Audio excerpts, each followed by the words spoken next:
fait qui mène la grève. Et c'est pour ça que la majorité des écoles sont fermées. C'est pas vrai. Et le MIDD, qui est le vrai. syndicat qui a accepté d'aller à la négociation, ce syndicat-là, à sa tête, c'est qui? C'est M. Paul Nyobo. M. Paul Nyobo, c'est qui? C'est le responsable actuellement de la MUJFC. Mais il ne peut pas faire de grève parce qu'il a les mains liées. Actuellement, c'est eux, celui qui est le responsable de la MUJFC. On ne peut pas être à la fois responsable de la MUJFC et à la tête d'un syndicat. Il n'a pas la possibilité de faire une bonne grève.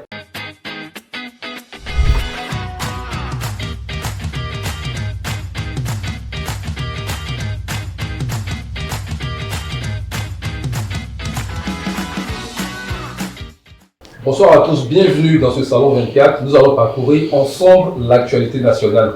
Avec mes invités, nous allons débattre de 4 thèmes, notamment la grève des enseignants, la révision de la liste électorale, le bilan de l'an 1 du Premier ministre et l'actualité sur la FESI. Ce soir, je suis accompagné du Dr Kwame Bi, vice-président du C10, comité des sectes des ingénieurs et enseignants de Côte d'Ivoire. C'est bien ça, si je ne me trompe pas. Donc, allez-y, présentez-vous. Docteur Kwame Bi, vice-président du SEC des docteurs et ingénieurs. Et SEC des docteurs et Le soutien ingénieurs. aux idéaux du RHD. Ok. Et vous, c'est M. Chérif Osman, membre du bureau jeunesse du PDCI, c'est ça. Et à ma droite, ici, c'est M. Moké, président de l'ONG Rocher de Vie. Et il est aussi membre de la diaspora des Ivoiriens vivant au Maroc. Et juste après, c'est M. Baudouin Yapo, membre du BEN, Bureau national UJ-RHDP. Alors, merci d'avoir accepté notre invitation.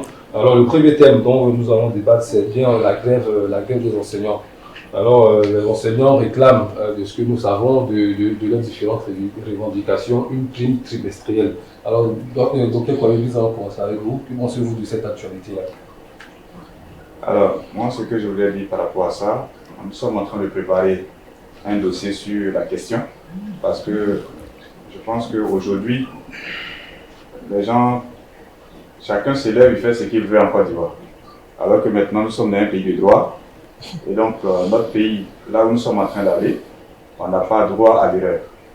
Voilà. Nous savons très bien que le corps enseignant, c'est le corps le mieux payé en Côte d'Ivoire. Et donc, quand même, avant de faire des grèves, lancer des mots d'ordre de grève, il faut quand même respecter un certain nombre de critères. Donc pour l'instant, je m'arrête là. Et puis on va approfondir ça. D'accord, je vais donner la parole à M. Moké. M. Moké, les grèves des enseignants, c'est une actualité voilà, qui est là en ce moment. Qu'est-ce que vous pensez de cela? Alors, pour ma part, je dirais que c'est quelque chose à revoir de la part des enseignants, simplement parce que, compte tenu de l'atmosphère aujourd'hui qui plane, il y a certaines choses auxquelles on peut peut-être susseoir ou soit peut-être partir sur des négociations avec sa hiérarchie pour voir, pourquoi pas, trouver des solutions avant de pouvoir entamer des grèves. Voilà. Alors, Chérif Osman, la grève des enseignants, est-ce une première depuis 10 ans? Depuis l'actualité alors je souhaiterais savoir quel est votre avis sur ce Alors, d'abord, je voudrais rectifier. Ce n'est pas une grève que des enseignants, parce que je suis, au-delà de mes activités politiques, je suis médecin, et le corps médical est aussi en grève. Et malheureusement, ce n'est pas trop répété, mais le corps médical est aussi en grève, et la grève est parfaitement suivie, en tout cas dans de nombreux endroits.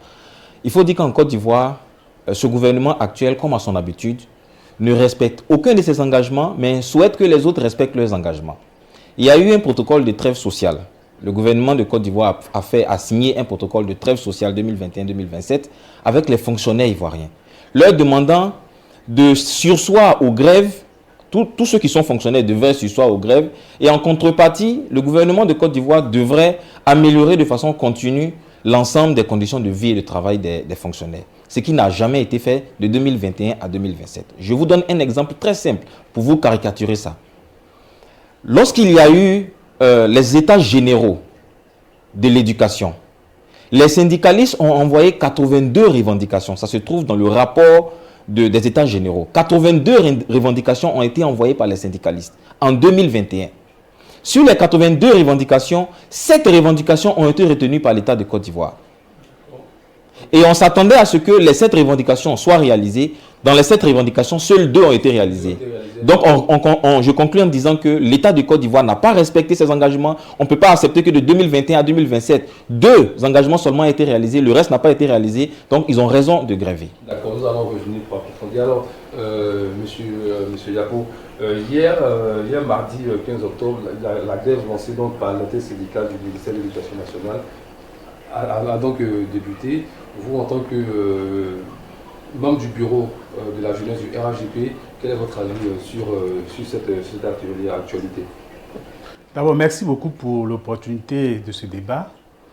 Alors, nous parlons donc de la grève que donc des fonctionnaires sont en train de mener actuellement dans le secteur éducation-formation, santé et puis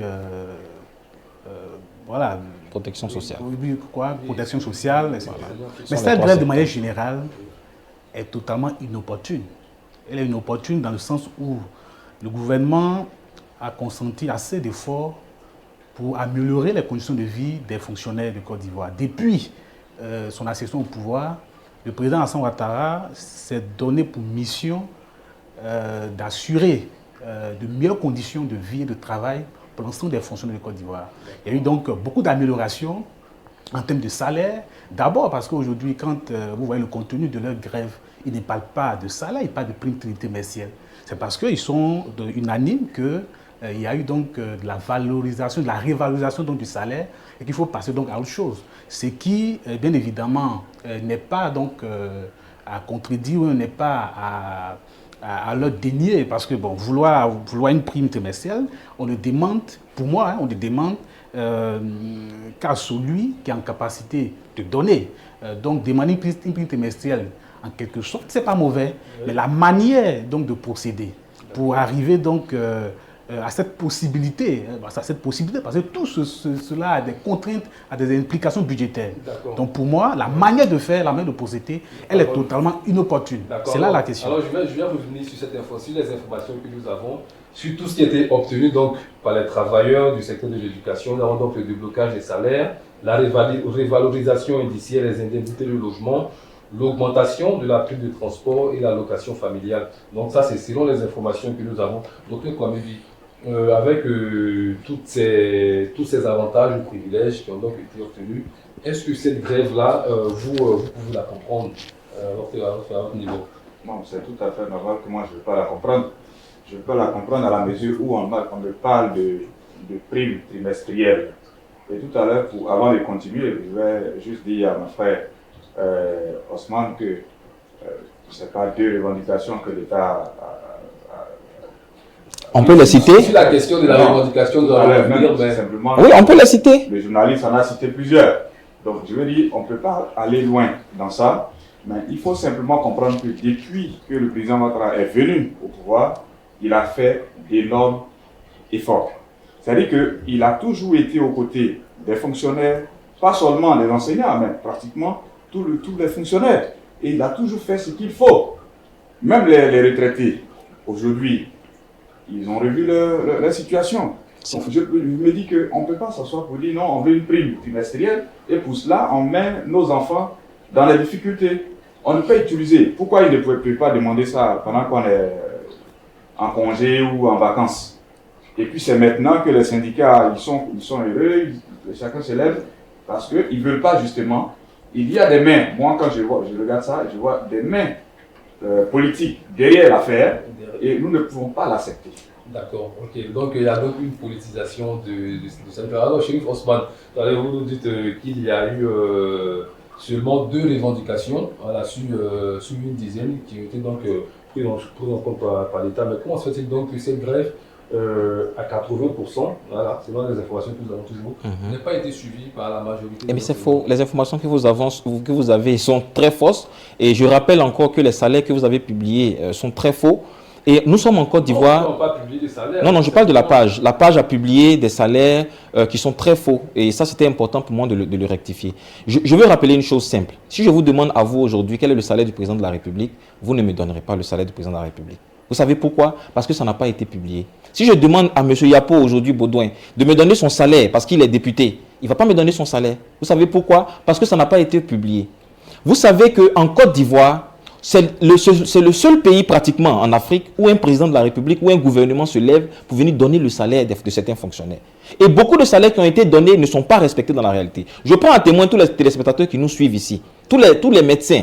Le salaire des médecins qui a été publié n'est pas respecté dans la réalité. Donc en fait, nous sommes dans un gouvernement qui embellificote les Ivoiriens. Parce que tous ceux qui nous suivent, vous regardez les commentaires de ceux qui... Quand vous avez publié sur la page Aminata 24, vous avez publié, bien entendu, un certain nombre de salaires. Regardez les commentaires qui sont venus en dessous. Il y a beaucoup de personnes qui vous disent que ces salaires ne sont pas vrais.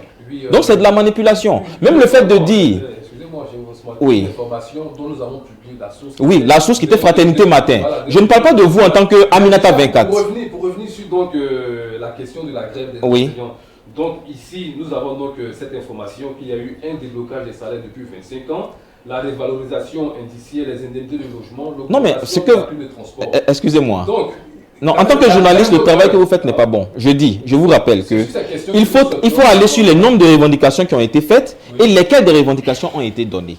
Je vous rappelle qu'en Côte d'Ivoire, il y a de nombreuses classes qui ont de mauvaises qualités de table et de banc. Est-ce que vous le savez? Est-ce que vous savez que beaucoup d'enseignants se plaignent qu'ils donnent des cours parfois dans des endroits où la pluie rentre pendant qu'ils font les cours? Est-ce que vous le savez? Est-ce que vous savez que nos enseignants travaillent dans des conditions très difficiles alors qu'ils n'ont pas de primes trimestrielles? Ceux qui sont aux impôts, ils ont des primes trimestrielles qui valent au moins 5 ou 6 fois ce que le secteur éducation-formation gagne alors qu'ils n'ont pas eu cette formation. Non, c'est une grève qui est totalement justifiée parce que vous savez, il y a 2 secteurs dans le monde qui font développer un pays. 2 grands secteurs. C'est le secteur éducation et c'est le secteur santé. On ne peut pas développer un pays quand on a des malades. On ne peut pas développer un pays quand on n'est pas formé. Et ces 2 secteurs-là, aujourd'hui, je peux vous donner toutes les promesses qui ont été faites par Alassane Ouattara qui n'ont pas été respectées. La Côte d'Ivoire a ratifié, je termine sur ça rapidement, la Côte d'Ivoire a, de son propre chef, est partie ratifier une déclaration qui s'appelle la déclaration d'Abuja en 2001. La Côte d'Ivoire a promis au monde entier qu'elle va prendre 15% de son budget pour donner à la santé. À l'heure où je vous parle, nous sommes à 6% du budget. 6% du budget qui est alloué à la santé. La Côte d'Ivoire n'a pas respecté ses engagements. Le gouvernement ivoirien, depuis 2011 jusqu'à présent, ne fait qu'enfoncer les fonctionnaires. On embellit tout ce qui est à l'extérieur avec certaines accommodations, mais le peuple même est en train de souffrir. D'accord, je vous demande quoi spécifique donc, que ce mot d'ordre de grève n'est pas vraiment intéressant. Comment vous savez qu'il n'est pas respecté? Aujourd'hui, il a été publié sur la page. Permettez-moi de vous rectifier en vous disant qu'aujourd'hui, il a été publié sur la page du ministère de l'Éducation qu'au lycée classique d'Abidjan, il y a eu cours. Juste après, le NCI a fait un reportage direct. On s'est rendu compte qu'il n'y a pas eu cours dans l'endroit. Parce qu'il y a beaucoup de manipulations quand il y a des grèves. La grève est respectée. Tant au niveau du secteur de la santé, tant au niveau du secteur de l'éducation-formation, la grève est respectée. Donc ne dites pas que la grève n'est pas respectée. D'accord. Alors, M. Yapo, je me tourne à nouveau vers vous. Alors, vous entendez bien ce que dit monsieur Chérif Osman, une grève qui, selon lui, est totalement justifiée de la part du secteur éducatif. Alors, donc, qu'est-ce que vous avez à répondre face à cela? Bien, merci. Mon frère Osman est dans un bavardage qui fout un peu le ridicule, parce qu'il faut se maîtriser. On attend les arguments. Il faut se maîtriser quand on a la parole. Oui, on attend les arguments. Et puis, dire des choses qui sont insensées. Et qui sont censées. Il fait le contraire en disant des choses qui sont insensées. Il a dit que l'État de Côte d'Ivoire a signé un engagement au sujet d'une traite sociale de 2021 à 2027. Et que jusqu'à ce jour, donc, des engagements n'ont pas été respectés. Mais lorsque tout à l'heure vous avez cité la prime, vous allez citer les déblocages de salaire peut-être bien avant ça. Non, je ne veux pas de l'indemnité du logement, l'indemnité de transport, les allocations familiales sont venues après 2021. Et nous sommes ici, nous sommes témoins de cela. Et jamais il y a eu donc ces acquis avec donc la grève.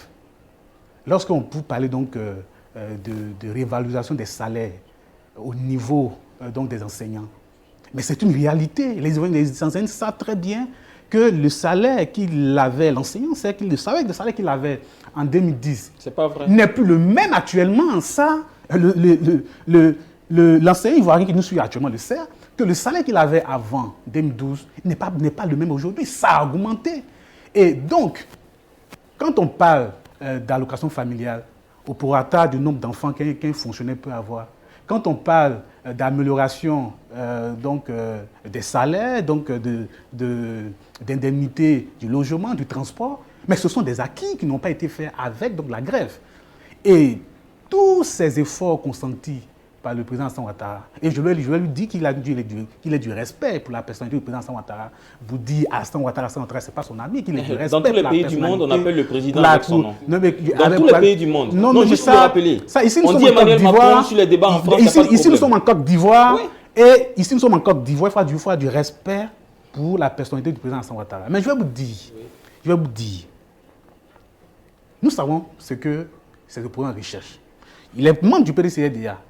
Le PDCDA a convoqué des enseignants dont on n'a pas une convocation, dont on n'a pas le réel contenu actuellement. Ces enseignants. Et dans un contexte où, je vais le dire, dans un, du PDCI, le PDCI a convoqué ces enseignants pour, dit-il, dont les encadrer, dont leur parler de la situation de grève, etc. On n'a réellement pas le contenu. Mais parce que nous savons ce qui est derrière cela. Lorsque nous sommes dans un contexte où une supposée société civile a tenu donc à faire donc une marche contre la vie chère, c'est pas mauvais en soi, mais le contexte, avec toutes les actions posées par le gouvernement pour améliorer donc la situation en termes donc d'inflation, parce que l'inflation qui aujourd'hui s'abat sur le pays est tributaire d'un certain nombre de situations, d'enjeux internationaux et nationaux. Mais le gouvernement fait beaucoup d'efforts. Et dans ce contexte, on décide de mener une grève. Le guide-fil de cette grève et de cette marche, il allait dire, est membre du PPACI. Et on en sait bien ses acquaintances qu'il a avec donc, des forces étrangères. Et dans ce même contexte, il y a donc des enseignants qui se soulèvent et qui veulent mener aussi une grève. Alors, nous savons ce qui se cache derrière, alors que, non, je veux dire, alors que la fonction publique, je termine, alors que la fonction publique vient de mettre en place un comité consultatif pour que dans tous les secteurs, les préoccupations au cours donc, de cette grève sociale puissent être posées et discutées et traitées. On ne se laisse pas demander une prime trimestrielle du jour au lendemain, alors qu'on sait qu'il y a des implications budgétaires.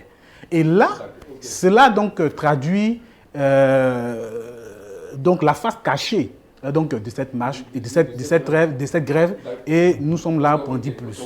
Merci.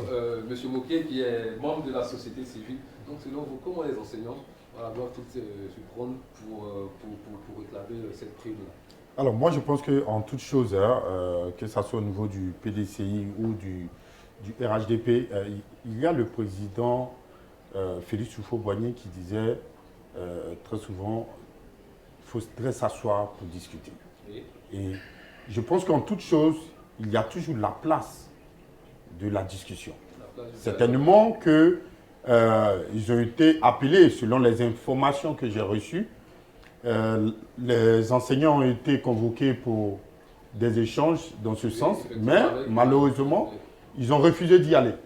Alors qu'on ne peut pas parler d'une situation aussi importante comme la grève des enseignants, et vous refusez de partir, ça veut dire que quelque part, certainement aussi qu'ils ont les raisons, mais nous, on souhaiterait véritablement que, autour de cette question, que ce soit les enseignants, le syndicat des enseignants, mais aussi la partie gouvernementale, tous s'asseyons, ainsi même que la société civile, qu'on s'assoie pour discuter, pour savoir réellement quels sont les différents engagements qui ne sont pas respectés jusqu'au jour d'aujourd'hui, qu'est-ce qu'il faut respecter, qu'est-ce qu'il faut mettre en priorité et qu'est-ce qu'il faut mettre après.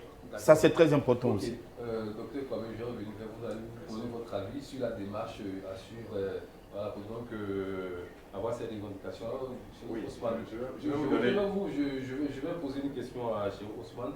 Vous entendez votre confrère tout à l'heure qui vous a répondu donc, sur la question de certains privilèges que j'ai cités tout à l'heure, mais ce qui revient le plus dans le débat, c'est la revendication sur la prime trimestrielle. C'est ça. Ça, est-ce que vous le comprenez? Non, justement, voilà, donc, en plus de tous ces privilèges que nous citons, accorder cette prime trimestrielle aux enseignants, est-ce que... Non, déjà ce que je veux vous dire, c'est que il faut faire en sorte que les fonctionnaires soient traités de façon égale.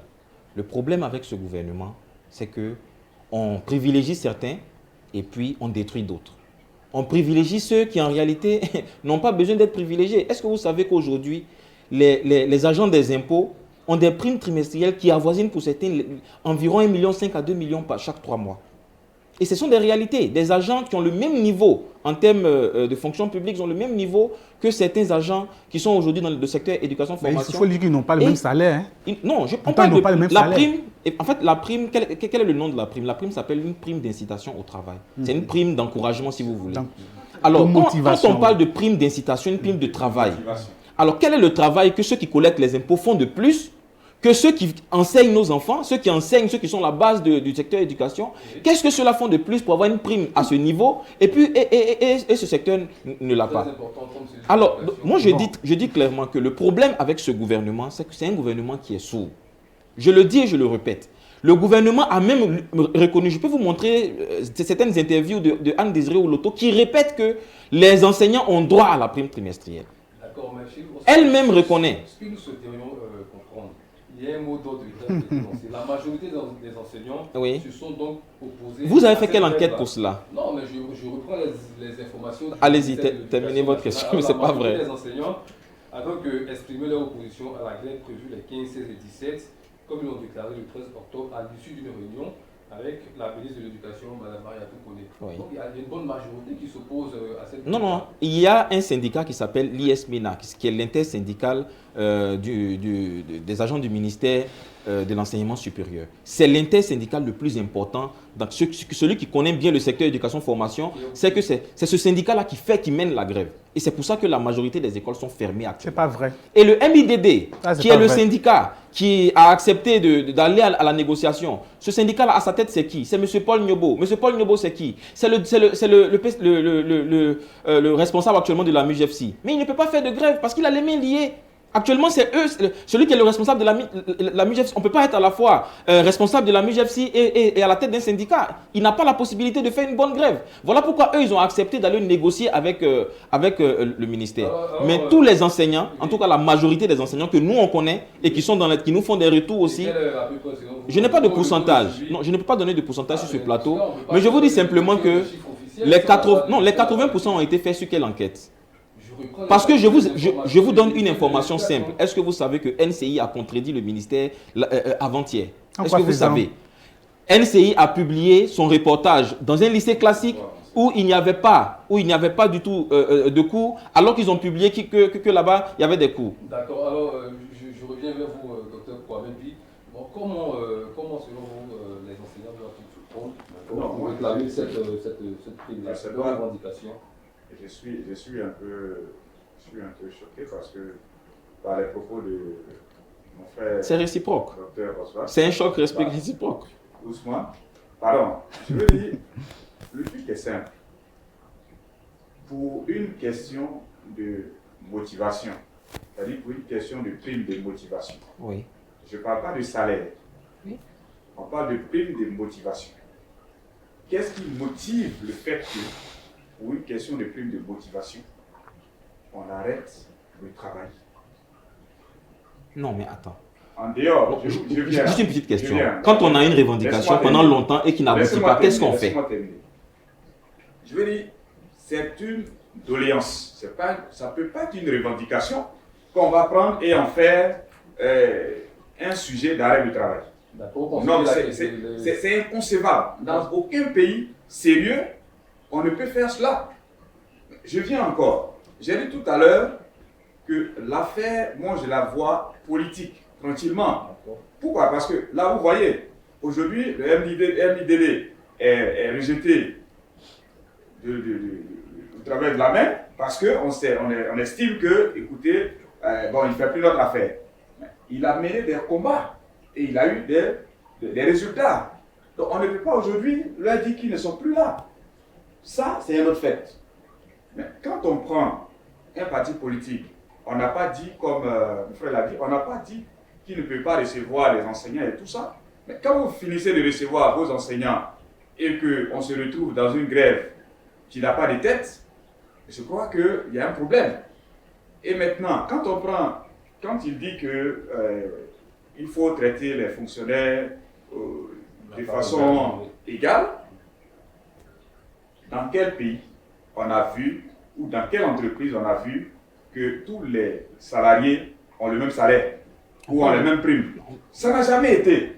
Oui, mais C'est pas aujourd'hui, c'est pas en Côte d'Ivoire que ça va C'est en être. fonction de votre utilité. On vous Le donne fait, une c'est prime. quoi? Si vous prenez dans toutes les sociétés au monde, quand vous prenez, vous êtes fier de Thiam, parce que vous le dites, qu'il a travaillé dans les grandes institutions et ainsi de suite financières.